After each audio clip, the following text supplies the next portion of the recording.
Bonjour chers auditeurs et auditrices de Radio CHU. Bienvenue dans votre émission Question Psy. Je suis Diana Oudon-Baylac, psychologue, et je réponds à l'antenne au courrier que vous m'adressez à radio.chu@chu-bordeaux.fr ou sur la page Facebook de Radio CHU.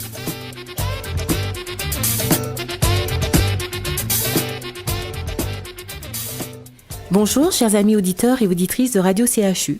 Aujourd'hui, nous traitons le courrier d'Irène qui nous explique « J'ai 43 ans et suis veuve depuis 15 ans. Mon conjoint a eu un accident de voiture alors que notre fils de 9 ans était avec lui. Raphaël s'en est tiré sans la moindre égratignure, mais mon mari a été tué sur le coup. Je me suis alors retrouvée seule à élever nos 2 enfants, tant bien que mal. Cela n'a pas été facile tous les jours, mais je pense avoir réussi les choses concernant ma fille, puisqu'elle est aujourd'hui une étudiante brillante et studieuse. Il en va tout autrement pour mon fils, qui est déscolarisé depuis la seconde. J'ai essayé de lui faire la classe moi-même, mais je n'y suis pas arrivée. Je n'avais ni le temps ni la patience pour le faire. Raphaël n'avait jamais été passionné par l'école, mais il s'en est complètement désintéressé après la mort de son père. À ce moment-là, il s'est mis à faire le clown dans la classe pour amuser la galerie, et il est devenu insolent avec les professeurs. Et très vite, il s'est retrouvé en échec scolaire. Aujourd'hui, il a 24 ans. Il est à la maison, sans diplôme ni avenir. Je ne sais plus comment faire pour le faire bouger. Il passe son temps à jouer à la PlayStation et à manger. Ce sont les 2 seules choses qui l'intéressent vraiment et pour lesquelles il fait preuve d'assiduité, si je puis dire. Étant déscolarisé, il est complètement isolé. Devenu obèse, il a honte de sortir et ne veut plus du tout aller vers les autres. Je me sens complètement à bout de solutions. Est-ce que vous pouvez m'aider ? Merci beaucoup Irène pour ce courrier qui est important et qui semble-t-il pourra intéresser d'autres personnes. D'abord, c'est vrai que ça a été compliqué pour vous, enfin la vie vous a joué un mauvais tour, on peut dire, en vous enlevant votre mari de manière prématurée. Et c'est vrai que ça a été, je peux le comprendre, compliqué aussi pour vos enfants et notamment pour votre fils. Et face à l'adversité, c'est vrai qu'on a tous des réactions qui sont différentes. Vous voyez, votre fille, elle a investi l'école. Ça a été son moyen pour elle de se défendre en devenant une étudiante brillante. Et puis votre fils, lui, il a été en décrochage scolaire, il s'est désintéressé de tout cela.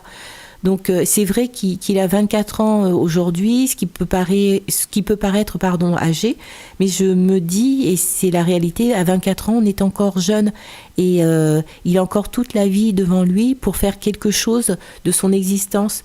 Donc ça serait important de pouvoir discuter avec lui de ce qu'il compte faire, de ce qu'il aimerait faire et de ce qu'il se sent aussi capable de faire, parce que là, au travers de ce que vous me racontez, on sent un garçon qui doit avoir énormément perdu confiance en lui et qui doit se sentir très isolé, et il doit avoir un sens, vous voyez, il doit avoir le sentiment que tout cela ne sert à rien, que vivre ne sert à rien.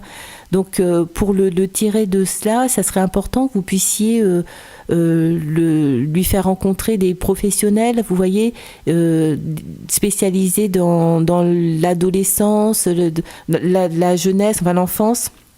Même si je sais qu'il a 24 ans, parce qu'il y a des choses, vous voyez, qui ne sont pas résolues le concernant. Vous ne mentionnez pas dans votre courrier si vos enfants ont pu être suivis par un psychologue, un pédopsychiatre, mais il y a vraiment des choses à faire. Et je vous conseillerais également de faire en sorte qu'il puisse rencontrer d'autres jeunes de son âge, ou en tout cas un jeune de son âge, avec qui il pourrait échanger. Et puis, vous me parler, enfin je réponds comme ça un petit peu en vrac par rapport à ce que vous m'avez écrit. Il y a la question de l'obésité aussi, qui ne renforce pas sa confiance en lui. Donc peut-être qu'on pourrait voir un médecin nutritionniste pour qu'il puisse entrer dans un programme qui lui permettrait de perdre du poids et qui, de ce fait, lui donnerait confiance en lui, non pas parce qu'il changerait physiquement, mais tout simplement parce qu'il aurait réussi quelque chose. Et je pense que votre fils, il a besoin de ça, de redorer son image de lui. Donc vraiment, essayez de l'aider au travers de professionnels, et puis vous aussi, n'hésitez pas non plus à vous faire aider, parce que je peux comprendre que toute cette situation-là soit éminemment anxiogène pour vous. Donc vous pourrez rencontrer des gens qui pourraient vous donner des pistes pour résoudre cette question-là. Merci beaucoup de votre confiance, Irène.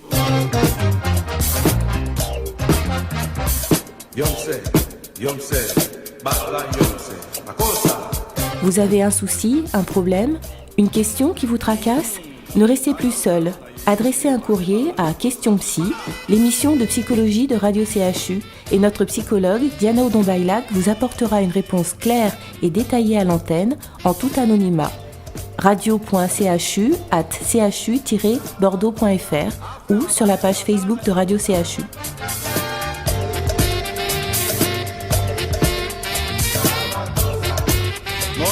Cameroun.